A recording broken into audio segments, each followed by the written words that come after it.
tàrí bá darí alálẹ̀ o ìṣọ̀wọ́ ọmọdé là ké sí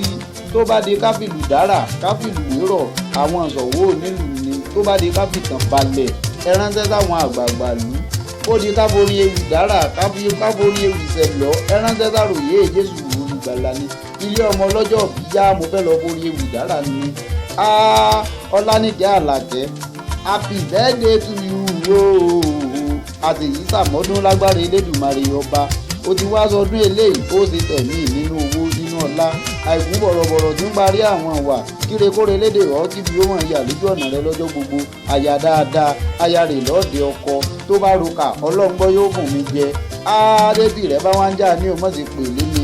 Amade Consult olólùfẹ́ rẹ ló ní kí n bóun forí ewì kí ọ ó ní okú ọjọ́ òbí ó lásèyí sàmọ́dún lágbára Elédùmarè ọba ó ti wá sọdún eléyìí náà ó ṣe tẹ̀mí nínú owó nínú ọlá kírekóre lédè ọ́ díbi ó máa yà lójú ọ̀nà rẹ lọ́jọ́ gbogbo ájèjì ó wá borílẹ̀ bàbá rẹ lọ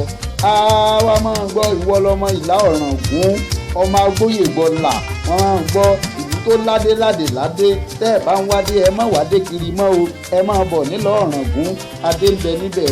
wọn ò fowó radé ní fún wọn